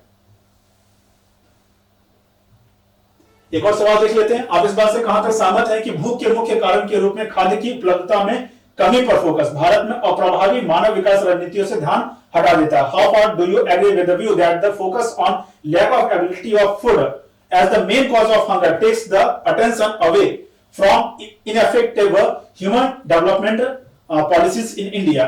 तो कहने का मतलब है, फिर से सवाल को देखते हैं और समझने का प्रयास करते हैं कि ये सिलेबस के किस खंड से आया है। अगर इस बात को आप समझ गए तो समझ जाओ कि मेरा पूरा बताने का जो उद्देश्य है वो पूरा हो जाएगा। तो आप इस बात से कहां तक सहमत हैं कि भूख के मुख्य कारण के रूप में खाद्य की उपलब्धता में कमी पर फोकस भारत में अप्रभावी मानव विकास नीतियों से ध्यान हटाता है। तो खाद्य की उपलब्धता में कमी पर फोकस, नॉर्मली हम भूख मतलब हंगर की समस्या को अगर दूर करना चाहते हैं, सरकार इस प्रॉब्लम को टैकल करना चाहती है, तो ऐसा देखा गया है कि भोजन की जो अनुपलब्धता है या कमी जो है, ठीक है, उस पर फोकस किया जाता है, किस तरह से अनाजों की उपलब्धता बढ़ाई जाए। सवाल यह है कि हमें फोकस जो है क्या सिर्फ भोजन की उपलब्धता में कमी पर फोकस करना चाहिए? अगर इस तरह का फोकस करते हैं तो क्या भारत में अप्रभावी मानव विकास नीतियों से ध्यान हटा देते हैं? क्योंकि मानव विकास जो टर्म है, ह्यूमन डेवलपमेंट जो टर्म है, वो एक वृहद टर्म है। सिर्फ भूख हंगर की समस्या नहीं, एक ओवरऑल डेवलपमेंट हर एक तरह का। उसमें शारीरिक स्वास्थ्य तो होता ही है, मानसिक स्वास्थ्य उसके अलावा हो सकता है, उसका बौद्धिक विकास हो सकता है, ठीक है। तो हर एक तरह का डेवलपमेंट जो है मानव विकास की श्रेणी में आता है, ठीक है। तो how far do you agree with the view that the focus on, ये हम लोग बात कर चुके हैं इस सवाल पे, ठीक है। तो इस तरह का सवाल पूछा जा रहा है। ये सवाल हम देख चुके हैं धर्मनिरपेक्षता वगैरह पर, ठीक है।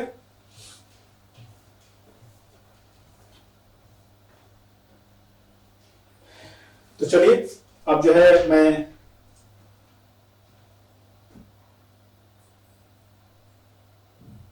जो भी बच्चे लाइव देख रहे हैं उन सबको समझ में आ रहा है, अच्छी बात है।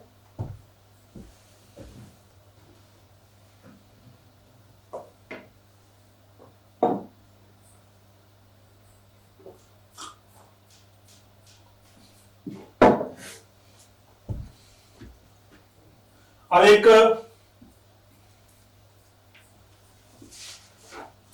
दूसरे मुद्दे पे बात कर लेते हैं कि अगर हमें सोशल जस्टिस वाले टॉपिक को बहुत अच्छे से समझना है तो कैसे हम काम करें, हमारा सोर्स क्या होगा, इन सब मुद्दों पे थोड़ा सा बात करूंगा।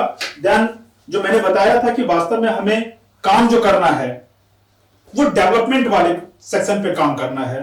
जो पूरा इंडियन सोशल जस्टिस वाला सेक्शन हुआ उसमें एक बात क्लियर है कि वल्नरेबल ग्रुप ऑफ सेक्शन के डेवलपमेंट के लिए जो वेरियस स्टेक होल्डर्स के द्वारा जो काम किया जा रहा है वही सोशल जस्टिस की श्रेणी में आता है। और सिर्फ ये जस्टिस जो है सोशल ही नहीं है, सोशल, इकोनॉमिकल, पॉलिटिकल, एक ओवरऑल जस्टिस की बात जो है हम इस पूरे सेक्शन में करने वाले हैं, ठीक है। तो हमारा कौन कौन सा सेक्शन रहेगा, कैसे कैसे हम इसको तैयार करेंगे। एक तो मैं जब आपको करवाऊंगा तो निश्चित तौर पे आप खुद जो है इस बहुत अच्छे से समझ जाओगे, इसमें आपको अलग से एफर्ट करने की बहुत ज्यादा जरूरत नहीं होगी, बस आपको करंट की चीजों को अपडेट करना होगा, ठीक है। लेकिन फिर भी मैं ये बता दूं कि मेरा भी जो सोर्स होगा, मैं किन सोर्सेज से पढ़ाऊंगा, क्योंकि क्वेश्चन जो है किसी किसी खास सोर्स से ही आता है। ये नहीं कि उस टॉपिक को आप कहीं से भी पढ़ेंगे यूपीएससी का क्वेश्चन कर पाएंगे, ऐसा नहीं होता है, ठीक है। तो मुख्य जो सोर्स है जो आप खुद भी उसको फॉलो कर सकते हो सेल्फ रीडिंग स्टडी के लिए, और मैं भी उसको फॉलो करता हूं, जो बेसिक सोर्स है, ठीक है। एडवांस सोर्सेज का तो इस्तेमाल करते ही हैं लोग, वो एक अलग बात है। बेसिक सोर्स में बता देता हूं ताकि एक पता चले आपको। पहली बात तो एनसीईआरटीज, आपको पता होगा कि हर एक विषय के लिए 2000 मतलब क्लास 6 से लेकर के क्लास 12 तक का, 6ठी से 12वीं तक का एनसीईआरटीज, न्यू वाली एनसीईआरटी बहुत इंपॉर्टेंट, हर एक सब्जेक्ट के लिए नहीं लेकिन फिर भी सब्जेक्ट वाइज थोड़ा वेरी करेगा, ठीक है। तो जैसे अगर हम इंडियन सोसाइटी और सोशल जस्टिस की बात करें तो क्लास 6, 7, 8 का ही जो सोशल एंड पॉलिटिकल लाइफ है वहीं से इसकी चीजें स्टार्ट हो जाती हैं। इसके अलावा भी अलग अलग एनसीईआरटीज में, 12वीं तक के एनसीईआरटी में, इवन अलग अलग विषयों में, ठीक है, कुछ इकोनॉमी में, कुछ पॉलिटी में, इससे रिलेटेड जो सिलेबस मैंने बताया उसका कुछ कुछ भाग दिया गया है और वहां से यूपीएससी सवाल बनाती है। एक तो ये हो गया। इसके अलावा जो है सोशल जस्टिस का जो मिनिस्ट्री है वहां का भी जो रिपोर्ट है वहां से सवाल बनता है। इकोनॉमिक सर्वे जो है वहां भी इकोनॉमी के अलावा जो है सोशल जस्टिस का बहुत बड़ा पार्ट रहता है। बजट, वहां से चीजें हो जाती हैं। इसके अलावा करंट अफेयर्स का जितना भी वाइड सोर्स है वो सब हो जाता है। इसके अलावा भी अलग अलग मटेरियल अवेलेबल है, उनके बारे में ज्यादा मैं बात नहीं करूंगा। वैसे मैंने जो नोट्स जो आपके साथ डिस्कस करूंगा उसमें अलग अलग सोर्स भी मैंने लिए हैं, लेकिन वो ज्यादा जरूरी नहीं है। आपके लिए ये बेसिक सोर्स आपको करना चाहिए मेरे क्लास के साथ साथ। एक मैं करंट अफेयर से रिलेटेड चीजों को दिखाता हूं, जो आपने अभी सिलेबस देखा उसके अकॉर्डिंग आप इसको कनेक्ट करना, ठीक है। द हिंदू का ये आज का था। देखिए यहां टॉपिक क्या है, don't ignore the women farmers. अभी कृषि कानून आए, ठीक है, 3 कृषि कानून को लेकर बहुत विवाद हो रहा है, बहुत बड़ा पॉलिटिकल मुद्दा भी बना हुआ है। सिर्फ पॉलिटिकल मुद्दा नहीं है, हर एक तरह का मुद्दा है वो।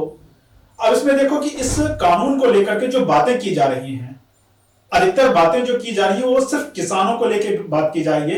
इसका जो सामाजिक आयाम हो सकता है उस पर किसी ने बात अभी तक की नहीं। लेकिन द हिंदू जैसा अगर अखबार हो तो उस तरह के मुद्दों को भी उठाता है, और अगर इस तरह के अखबार डिफरेंट टाइप के इश्यूज को उठाते हैं, ठीक है, अलग डायमेंशन को दिखाते हैं, तो वहां से यूपीएससी सवाल पूछ सकती है। पहली बात तो आपको यह जानना पड़ेगा कि भाई कृषि कानून क्या क्या है, उसमें प्रमुख चीजें क्या क्या हैं, ठीक है। थोड़ा सा बता देता हूं कि जैसे पहला जो कानून है उसमें जो मंडियां होती हैं, ठीक है, एपीएमसी एक्ट के तहत, तो उन मंडियों के अलावा भी किसान अपना सामान बेच सकता है, ऐसा उसमें कहा गया। लेकिन किसानों की तरफ से ऐसा कहा जा रहा है कि अगर इस तरह का कानून बन रहा है तो उससे क्या होगा कि जो प्राइवेट मंडियां हैं वही ज्यादा प्रभावशाली हो जाएंगी, और एपीएमसी एक्ट के तहत जो मंडियां हैं वो कमजोर हो जाएंगी। हाँ, धीरे धीरे उनका अस्तित्व तो खत्म हो जाएगा, उसी के आधार पर जो एमएसपी दिया जा रहा है वो भी खत्म हो जाएगा, ठीक है। पहला तो ये हो गया। दूसरा जो कानून है वो कॉन्ट्रैक्ट फार्मिंग को लेकर है, तीसरा जो है इसेंशियल कमोडिटीज एक्ट में संशोधन को लेकर। तो 2 नए कानून और तीसरा जो है संशोधित एक्ट। अब इसमें देखो कहीं महिला वाला सेक्शन नहीं आया, लेकिन इस अखबार में महिला वाले सेक्शन को उठाया कि भारत में, और एक बहुत अच्छा फैक्ट यहां जो बताया गया पहले पैराग्राफ में वो मैं बोल देता हूं एक बार, पूरा अखबार जो है डिस्कस करना जरूरी नहीं है। एमएस स्वामीनाथन, आपको पता है कृषि वैज्ञानिक बहुत ही प्रसिद्ध है, तो उन्होंने एक बात कभी कोट किया था कि कुछ इतिहासकारों का मानना है कि भारत में जो सबसे पहले, भारत में ही नहीं पूरी दुनिया में सबसे पहले जो एग्रीकल्चर स्टार्ट हुआ, कृषि कार्य स्टार्ट हुआ, वो महिलाओं के द्वारा स्टार्ट हुआ। महिलाओं ने ही कृषि अर्थव्यवस्था को वास्तव में जन्म दिया, क्योंकि पुरुष जो है बाहर जाते थे शिकार करने के लिए, लेकिन महिलाएं जो हैं वो एक जगह पर स्थिर रह के कृषि कार्य छोटे स्तर पे उन्होंने करना स्टार्ट कर दिया। जब ये बृहद रूप ले लिया तब पुरुषों का इस तरह से इन्वॉल्वमेंट हुआ कि अभी हम जो है किसान के रूप में हमारे दिमाग में जो इमेज बनता है वो पुरुष का ही बनता है, महिला का नहीं बनता है, ठीक है। और आगे इस अखबार में बहुत सारे फैक्ट्स दिए हैं, जब हम लोग क्लास लेंगे तो इस तरह की चीजों को भी हम देखेंगे। आपसे मैं उम्मीद करता हूं चाहे आप कोई भी अखबार पढ़ रहे हो, चाहे आप मतलब द हिंदू पढ़ रहे हो, इंडियन एक्सप्रेस पढ़ रहे हो, दैनिक जागरण पढ़ रहे हो, मुख्य रूप से तो यही 3-4 अखबार हैं, तो इसमें से आप इंडियन सोसाइटी और सोशल जस्टिस वाले चीजों को क्लासिफाई करने की एक हैबिट डेवलप आप कर लें, ठीक है। मैं चाहूं तो आज ही जो है डेवलपमेंट वाले सेक्शन से चीजों को स्टार्ट कर सकता हूं।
नया पेज ले लेते हैं या फिर क्लास को ऑफ करें तो सबको। कितने बजे क्लास लेना है? 5 बजे सर। 5 बजे तक है ना। इसको एक नया पेज लेना है, देखिए कैसे होगा। इसमें ये तो पीपीटी वाला हो गया। अच्छा हो गया पीपीटी। एक मिनट सर।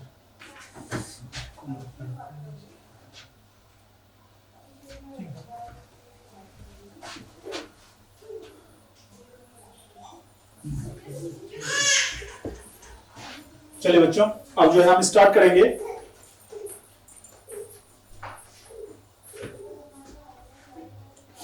आप लोगों को समझ में आ रहा है, अच्छा फीडबैक है, बहुत अच्छी बात है। तो जैसा कि मैंने बताया कि सोशल जस्टिस, सामाजिक न्याय वाले सेक्शन के अंतर्गत हमें कहां कहां से चीजों को पढ़ना है, ये भी मैंने आपको बताया, पूरे सिलेबस का डिस्कस किया, और प्रीवियस ईयर क्वेश्चन थे उसको हम लोग कैसे कनेक्ट करना है चीजों को, वो भी हम समझ पाए। अब हमें जो है देखना है, जो एक कॉन्सेप्ट है डेवलपमेंट, विकास, उसको देखना है, समझना है कि ये विकास है क्या।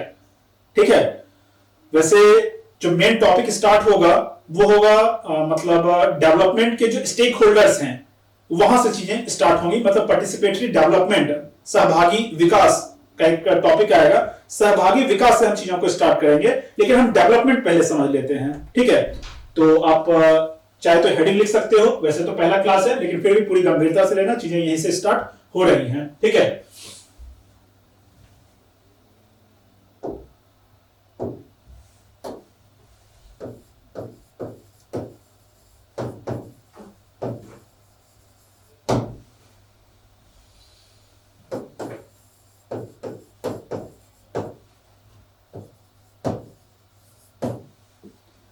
इसको मैं हिंदी में, देखो एक बात और, जो भी हम यहां लिखेंगे, वैसे तो बाइलिंगुअल क्लास है, हिंदी और इंग्लिश दोनों, लेकिन फिर भी आप ये ना समझना कि इंग्लिश का एग्जैक्ट हिंदी लिखना जरूरी होगा। ठीक है, क्योंकि एग्जैक्ट जब हिंदी हम लिखने लगेंगे तो वो ट्रांसलेशन थोड़ा सा वो गूगल टाइप का ट्रांसलेशन हो जाएगा। ठीक है, चीजों को बहुत अच्छे से समझने के लिए उसमें वो फीलिंग आनी चाहिए। ठीक है, तो एग्जैक्ट ट्रांसलेशन नहीं, जैसे मैं इसको लिखूंगा विकास की समझ,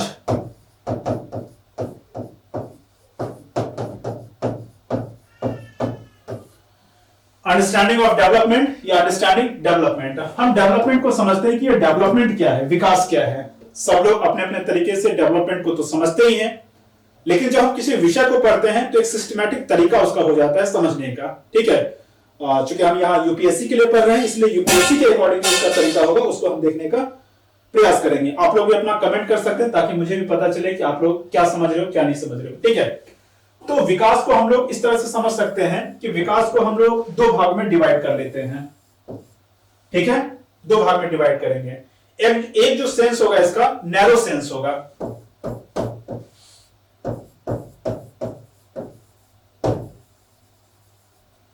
ठीक है, मतलब संकीर्ण विचार इसका जो है,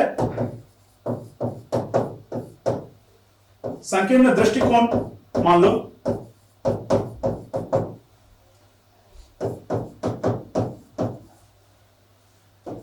नैरो सेंस या व्यू मतलब संकीर्ण दृष्टिकोण।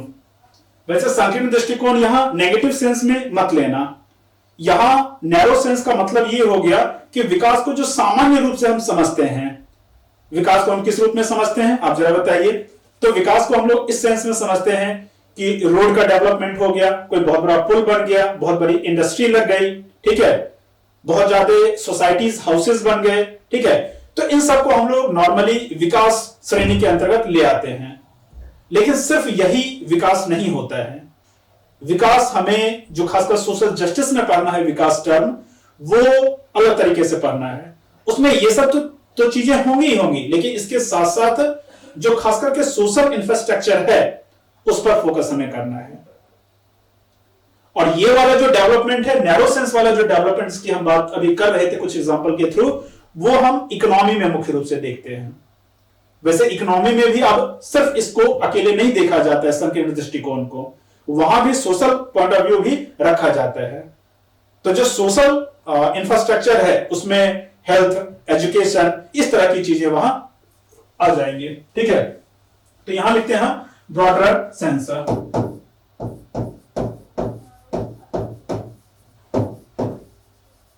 सेंस या व्यू। तो देखिए संकीर्ण दृष्टिकोण या नैरो जो सेंस होगा उसमें क्या क्या होगा, उसमें जो सिद्धांत होगा उसको कहेंगे ट्रिकल डाउन या फिर टॉप डाउन व्यूज। इसमें चीजें क्या क्या होंगी, जैसे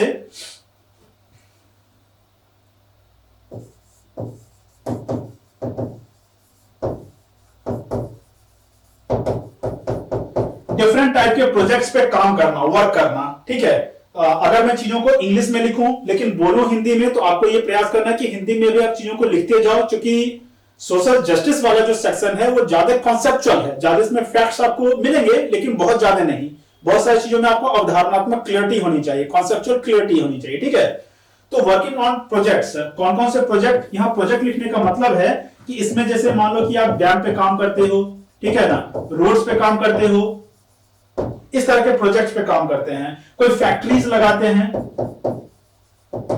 कारखाने लगाते हैं, तो इस तरह की चीजों पे जब काम होता है तो उसको हम नैरो दृष्टिकोण से समझते हैं कि चलो ये विकास हो रहा है, ठीक है, विकास हो रहा है, ये भी जरूरी है, लेकिन नॉर्मली इसको ही कई बार मान लिया जाता है कि ये विकास है। ब्रॉडर सेंस में जब हम लेते हैं तो उसमें क्या किया जाएगा, इसमें हम मुख्य रूप से सोशल इंफ्रास्ट्रक्चर की बात करेंगे, सामाजिक अवसंरचना पे बात करेंगे।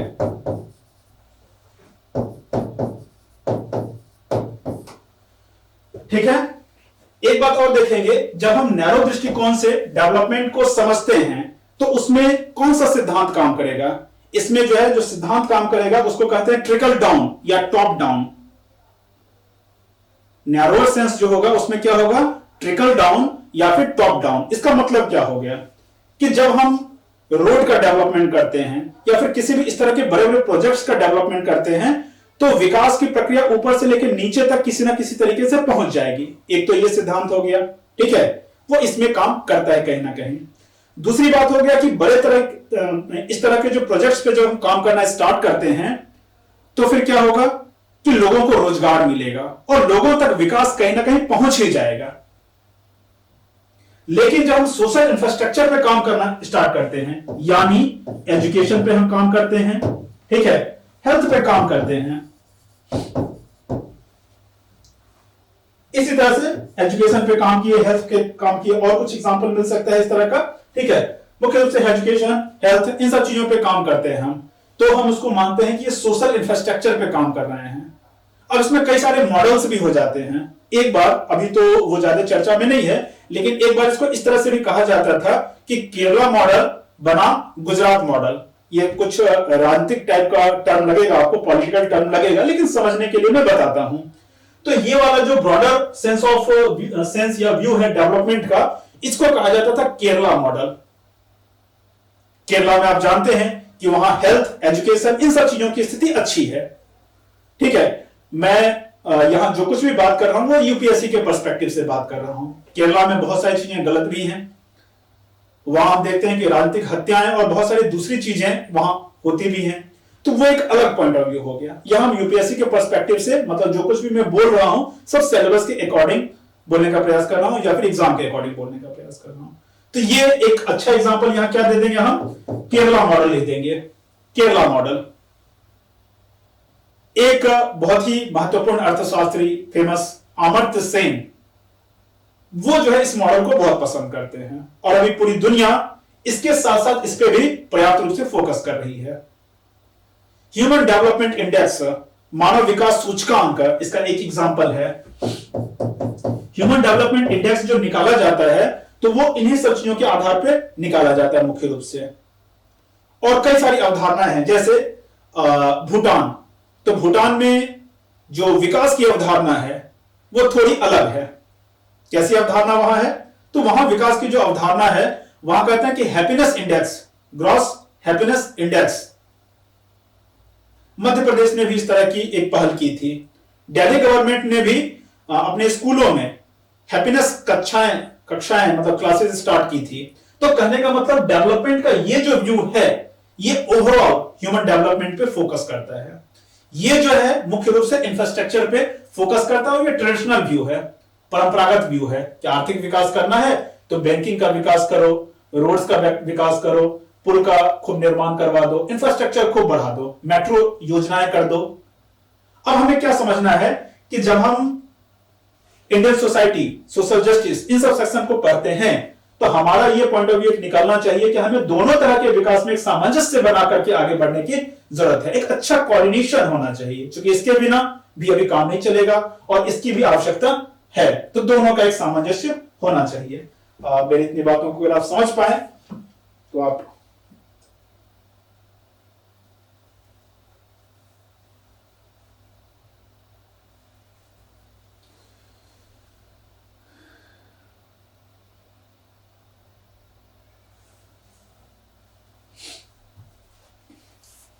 अब एक दूसरे टॉपिक पे हम चलेंगे, उसको यहां पे अगर ना समझ में आया तभी आप पूछ सकते हैं, कुछ भी सवाल है तो आप पूछ सकते हैं।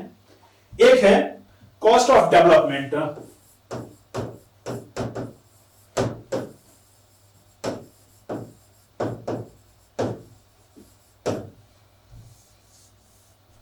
Cost of development, cost of development का मतलब क्या हुआ, इसको बस समझा देता हूं एक सामान्य तरीके से, कि जब हम डेवलपमेंट करना स्टार्ट करते हैं और ये जो नैरो व्यू है डेवलपमेंट का, उसी में एक सवाल उठता है। नैरो व्यू जो है जिसमें हम मुख्य रूप से इंफ्रास्ट्रक्चर पे फोकस करते हैं, इकोनॉमिकल जो स्ट्रक्चर है उस पर फोकस करते हैं, ह्यूमन डेवलपमेंट से अलग वाला जो डेवलपमेंट है उसमें एक सवाल बनता है कॉस्ट ऑफ डेवलपमेंट।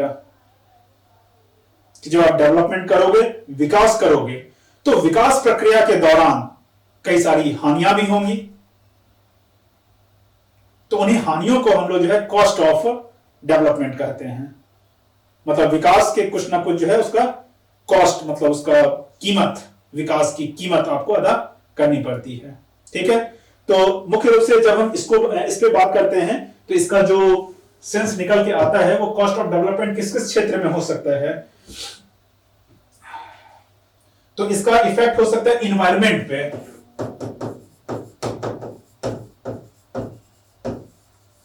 मतलब पर्यावरण पे,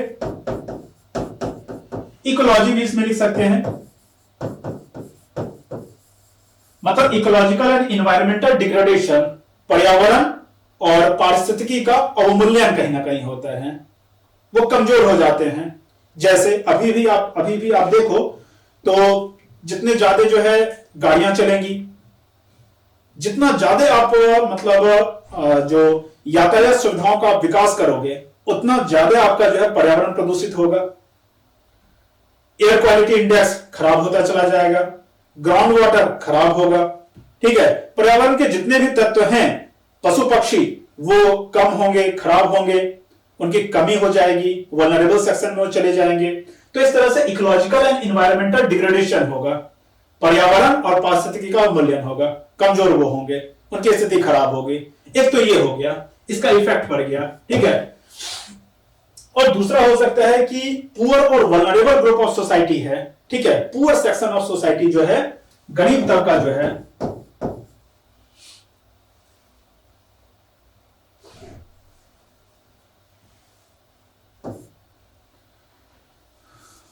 इसको ऐसे लिखिए ज्यादा सही रहेगा। इफेक्ट ऑन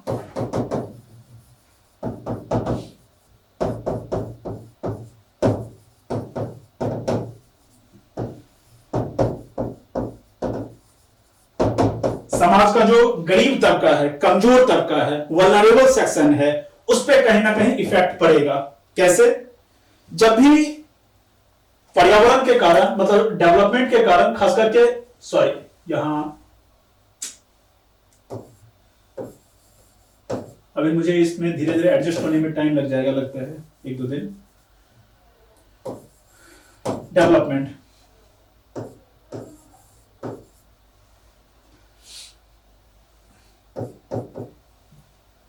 एनवायरमेंटल और इकोलॉजिकल डिग्रेडेशन होगा तो उसका इफेक्ट भी जो है पुअर्स पे पड़ सकता है, गरीबों पे पड़ सकता है, जो कमजोर तबका है उस पे पड़ सकता है, मार्जिनल ग्रुप ऑफ सोसाइटी या फिर वल्नरेबल सेक्शन ऑफ सोसाइटी है।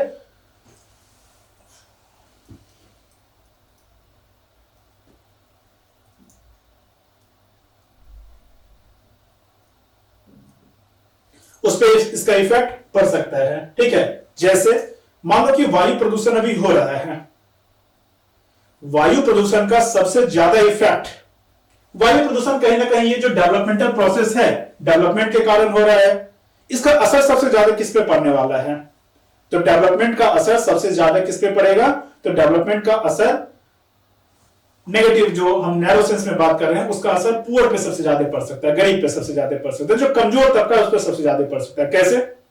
मान लो कि वायु खराब हो गई, अब जो पैसे वाले होंगे, धनी लोग होंगे, वो तो कह देंगे कि भाई हम एयर प्यूरिफायर लगा लेंगे, एयर को प्यूरिफाई करने वाला, या फिर अपने आसपास एक बड़ा सा हमारा जगह होगा, वहां हम बीच में जाके घर बनाएंगे, आसपास जो है पेड़ पौधे लगा देंगे। ठीक है, लेकिन सामान्य गरीब व्यक्ति जो शहरों के झुग्गी झोपड़ी में रहता है, वो क्या करेगा?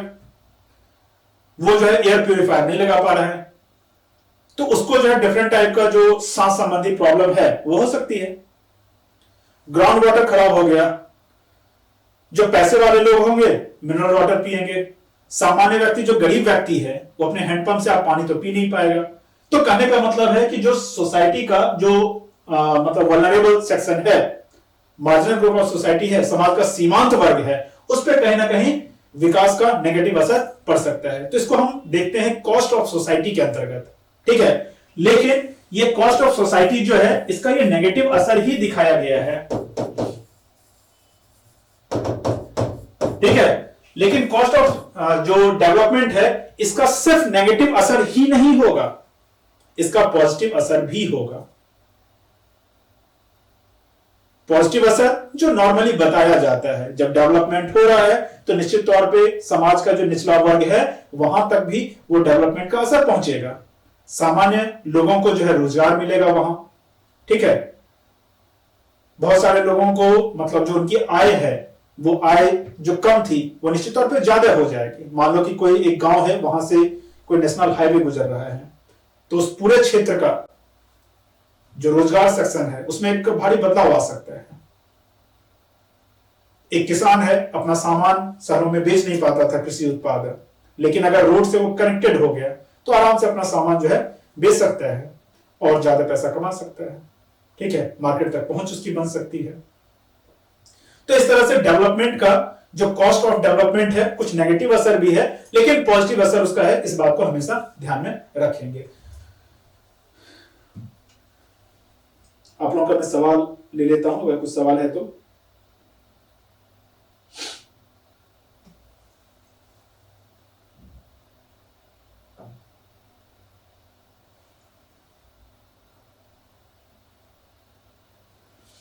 आप लोगों में से कुछ लोगों को समझ में आ रहा है, कुछ लोगों को समझ में थोड़ी बहुत प्रॉब्लम हो रही है, तो मैं प्रयास करूंगा कि आप सवाल लिख के भेजें, उस अनुसार मैं देखूंगा कि क्या आपका सवाल है।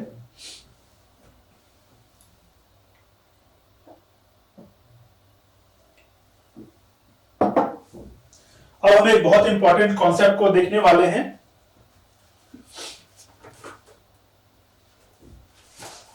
या फिर अगले दिन उस टॉपिक को देखें हम। आज कुछ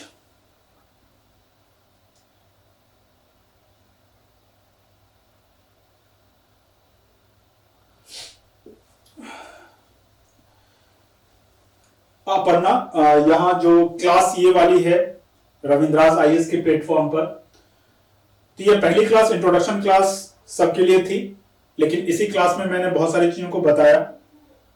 जो लोग इस क्लास से नहीं भी जुड़ना चाहते हैं उनको भी बहुत कुछ समझ में आया होगा, इसमें कोई डाउट नहीं है।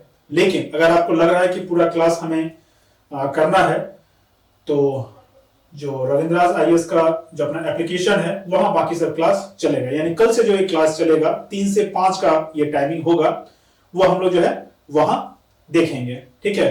मतलब रविंद्रास आईएएस का जो एप्लीकेशन है वहां देखेंगे, ठीक है। लेकिन मैं उम्मीद करता हूं कि जो भी हम लोगों ने डिस्कस किया वो पूरी तरह से आपको समझ में भी आया होगा। कल हम लोग एक बहुत ही इंपॉर्टेंट टॉपिक स्टार्ट करेंगे, वहीं से क्लास हमारा और जो है विस्तार पाएगा, ठीक है। वो है पार्टिसिपेटरी डेवलपमेंट। तो पार्टिसिपेटरी डेवलपमेंट का मतलब क्या होता है उसको समझाते हुए मैं आगे बढ़ूंगा।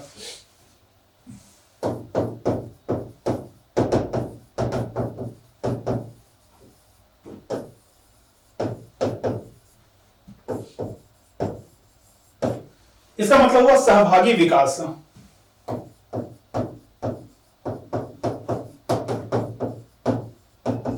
सहभागी विकास मतलब विकास की जो ये प्रक्रिया है, विकास, लेकिन इस बात को ध्यान में रखेंगे कि मार्जिनल ग्रुप ऑफ सोसाइटी के लिए, वल्नरेबल ग्रुप ऑफ सोसाइटी के लिए विकास, ठीक है।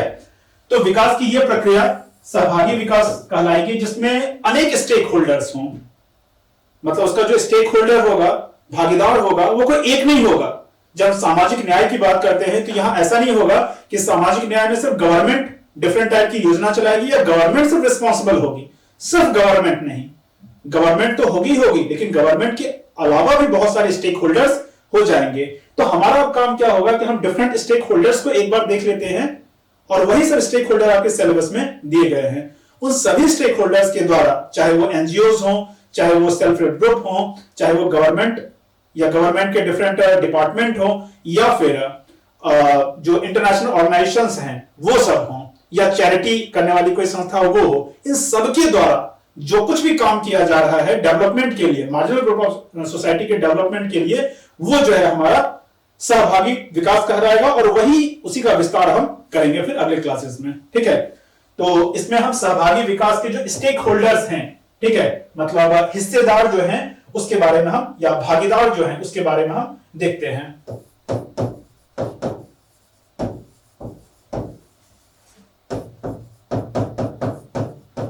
तो इसके भागीदार कौन कौन से हो सकते हैं? एक तो हो सकता है भागीदार स्टेट,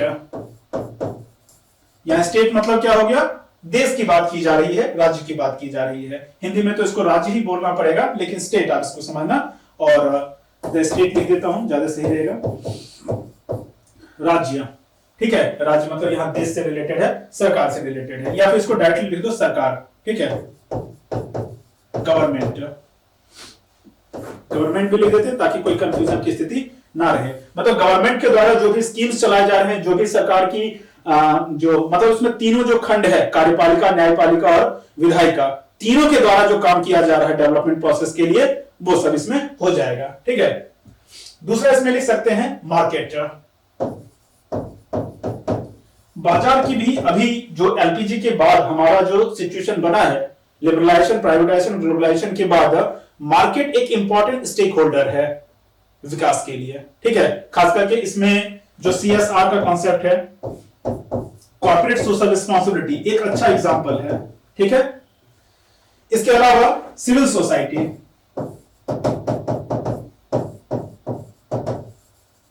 ठीक है, नागरिक संगठन, इसमें जो है खास करके एनजीओज,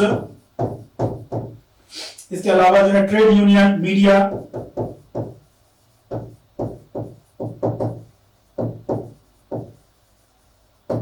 ये सब इसमें आ जाएंगे।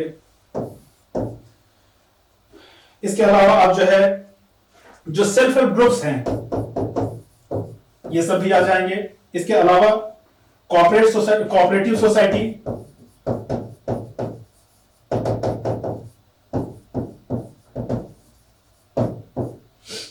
सोसाइटी, ठीक है। इसके अलावा भी जो वेरियस ग्रुप है, ठीक है,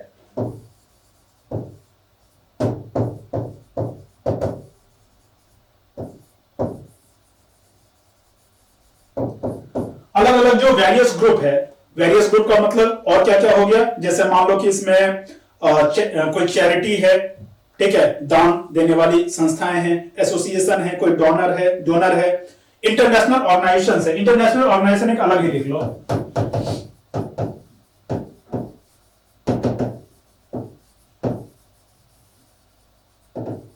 ठीक है, इंटरनेशनल ऑर्गेनाइजेशंस, अंतरराष्ट्रीय संगठन। तो ये सभी जो हैं विकास में भागीदार हैं, विकास की प्रक्रिया में भाग लेते हैं। जिन बच्चों को इंग्लिश और हिंदी में प्रॉब्लम हो रही होगी, तो अभी तो चूंकि इंट्रोडक्शन ही है, हम लोग मुख्य टॉपिक को ही देख रहे हैं, लेकिन आगे जो नोट्स आपको दिखाया जाएगा यहाँ स्क्रीन पर, तो वो पूरी तरह से हिंदी और इंग्लिश में होगा। जैसे कि हम लोगों ने सिलेबस और प्रीवियस क्वेश्चन को देखा था कि हिंदी और इंग्लिश में एकदम सेपरेट, ठीक है। बोर्ड पे लिखने में कई बार हो जाता है कि दोनों में लिखना जरूरी नहीं है, क्योंकि मैं उसको बोल ही देता हूं। तो ये सब हम अगले क्लास से देखेंगे एग्जैक्टली कि ये क्या क्या जो है भूमिका निभाते हैं विकास के लिए, ठीक है। किनके विकास के लिए? तो मार्जिनल सोसाइटी के विकास के लिए।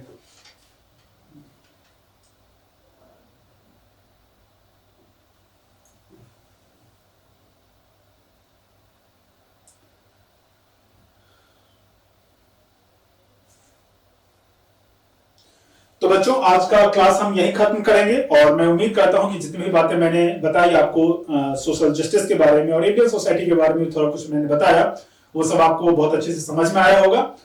यहाँ के बाद अगर आप चाहते हैं कि मेरे साथ ज्वाइन करना, तो आपको रविंद्राज IAS का जो एप्लीकेशन है, ऐप है, वहां आना पड़ेगा। आप संपर्क कर सकते हैं, जो नंबर दिया गया होगा, ठीक है।